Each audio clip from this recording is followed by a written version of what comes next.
बिस्मिल्लाहिर्रहमानिर्रहीम। मैं हूँ आमना इकबाल और आज हमारे साथ मौजूद हैं सीनियर जर्नलिस्ट अजमत ख़ान हमारे साथ मौजूद हैं और उनसे बात करते हैं कुछ अली अमीन गंडापुर के साथ की तरफ से कि उनकी तरफ से कुछ बयानात सामने आए हैं जिन पे बात करते हैं और उनका तजिया जानते हैं।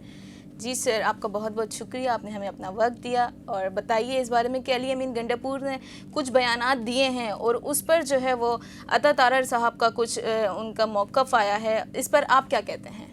बहुत शुक्रिया आमना।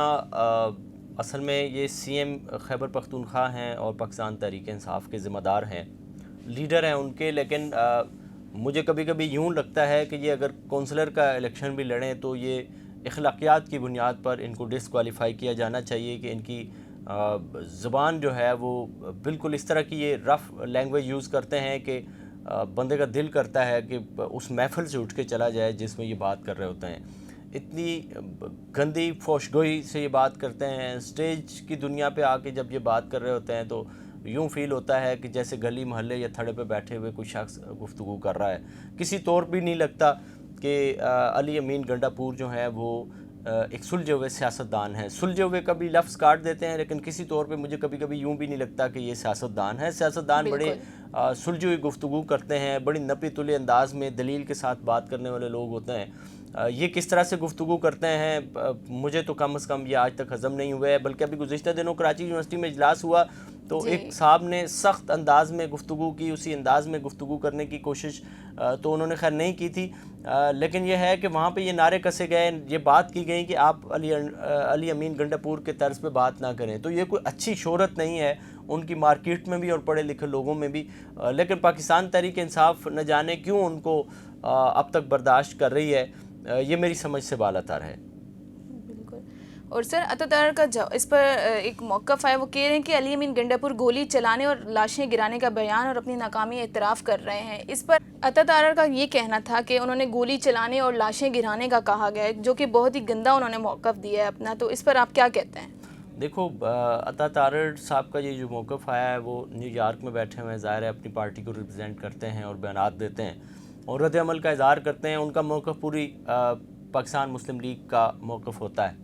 तो उन्होंने इस पे बहुत ही ज़बरदस्त अपने राय का इज़हार किया है, अपनी पार्टी का बयानिया बयान किया है कि अब ये देखें ना, ये अली अमीन गंडापुर को अगर आप देखें तो यूँ लगता है कि जैसे गले महल्ले का कोई उबाश लड़का है, इस उम्र में भी कि वो पोतों और नवासियों वाले हो चुके होंगे।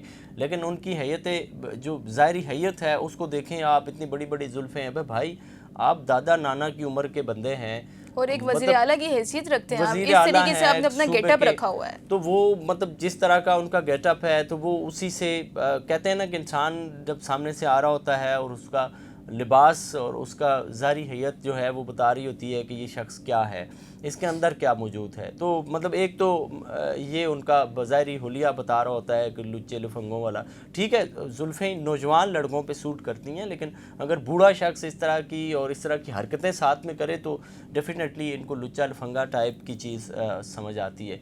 दूसरा उन्होंने बयान दिया जी कि हम लाशें गिरा देंगे, हम खून बहा देंगे, हम ये कर देंगे, वो कर देंगे। गोया भाई बात यह है कि आपने पहले 9 मई किया, आप अभी तक उसका खमियाजा भुगत रहे हैं और आने वाले वक्त में मज़ीद भुगतेंगे। ये भी मौलाना फजल रहमान को दुआएं दें और नवाज़ शरीफ को दुआएं दें कि वो आपके रास्ते में रुकावट बने हुए हैं, वरना आपकी ऐसी की तैसी हो जाती। और दूसरा यह है कि आप जा कर के बिल्कुल ही बजाय सामने तो बयान देते हैं, लेकिन रात को जा कर के गिड़गड़ा के रो के माफ़िया मांगते हैं और फिर घर जाते हैं आप। तो ये बात तो सबको अली अमीन गंडापुर की पता है कि वो बयानात इधर दे करके फिर जाते हैं सरकार के पास और माजरत करते हैं, नाक रगड़ते हैं, माफ़ी मांगते हैं कि अगली दफ़ा ऐसा नहीं करूँगा। फिर आते हैं और इस्टेब्लिशमेंट के ख़िलाफ़ तो बात नहीं करते, लेकिन फिर सियासी शोला बयानियाँ करते हैं, सियासी गोला बारूद बरसाते हैं। तो मेरे ख़्याल में उनकी इतनी हिम्मत नहीं है कि वो किसी मुर्गी का खून भी बहाएँ। चिरचाए के इंसानों का खून बहाना और इस तरह के बयानात देना ही मेरे ख़्याल में फजूल गोई हम कह सकते हैं इसको। सर, इसने अली अमीन गंडापुर साहब ने कहा था कि हम इनकलाब लेकर आ रहे हैं, तो इस पर अता तारड़ का मौक़िफ़ है। उन्होंने कहा है कि इनकलाब अगर लेकर आना ही है तो तालीम पर लेकर आएँ, सेहत पर लेकर आएँ और इन सब चीज़ों पर लेकर आएँ। तो अगर इनकी जगह पर अगर नून लीग होती तो क्या वो भी इस तरीके की इनकलाब लेकर आती, तालीम पर, सेहत पर और इन सब चीज़ों पर? देखें, 2 चीज़ें हैं इस सवाल में।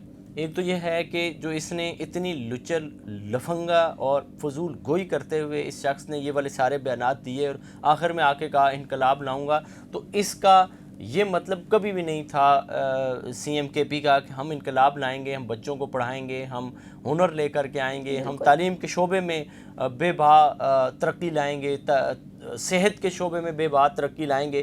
یہ ان کا موضوع نہیں تھا، ان کا یہ تھا کہ ہم انقلاب لائیں گے، لڑو مرو ہٹو بچو والی کہانی ہوگی۔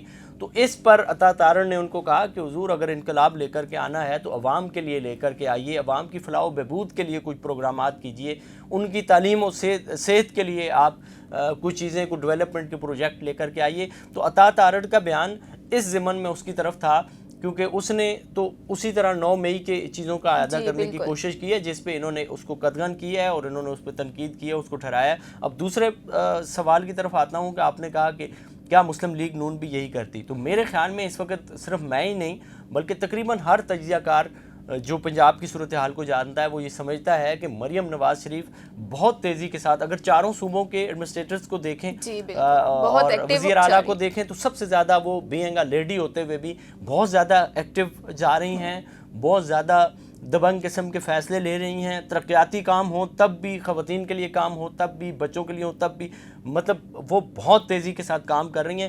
تو اس میں کوئی شک نہیں ہے کہ انقلاب تو خیر ایک دوسری چیز ہوتی ہے، لیکن مسلم لیگ نون اور جو مریم نواز شریف صاحبہ ہیں یہ کم از کم دیگر چاروں صوبوں کے وزراء کی نسبت اچھا کام کر رہی ہیں۔ ٹھیک ہے، اور اس کے علاوہ آپ مہنگائی کا پوچھو؟ مہنگائی کا بس لاسٹ پوچھ مہنگائی کا اعتدار کریں کہ مہنگائی جو وہ 6 سے 7% تک آ چکی ہے، آپ کو لگتا ہے کہ مہنگائی اس قدر ہو چکی ہے کم؟ بولیں جی عطا تارڑ نے یہ کہا ہے، آپ کو کیا لگتا ہے؟ اور سر عطا تارڑ نے کہا ہے کہ مہنگائی جو ہے وہ 6 سے 7% تک آ چکی ہے، اتنی کمی آئی ہے، تو کیا آپ کو لگتا ہے کہ مہنگائی میں اس قدر کمی آ گئی ہے؟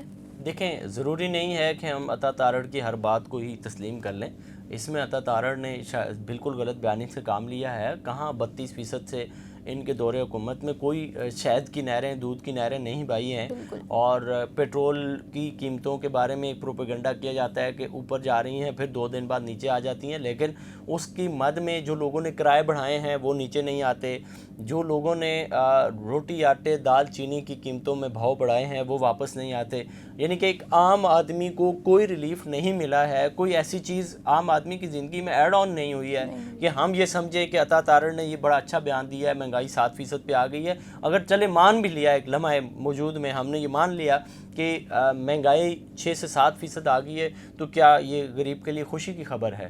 نہیں، ایسا بالکل نہیں ہے، غریب کے لیے کوئی خوشی کی خبر نہیں ہے، کوئی ریلیف ابھی تک عام آدمی کو کوئی ریلیف نہیں دیا ہے، بلکہ آپ نے شوگر ملوں کو ضرور بلینز آف روپیز دیے ہیں سبسڈی، یہ ضرور آپ نے کیا ہے کہ آپ نے جو اپنے ہی خاندان کو یعنی کہ مسلم لیگ نون کے اور پاکستان پیپل پارٹی کے ہی شوگر ملے ہیں جو ہے وہ نواز رہے ہیں، ان کو آپ نے ضرور ریلیف دیا ہے۔ عوام کو تو ابھی تک کوئی ریلیف ایسا سچ سامنے نہیں آیا ہے، اس میں ظاہر ہے ان کی بات سے بالکل اتفاق نہیں ہے۔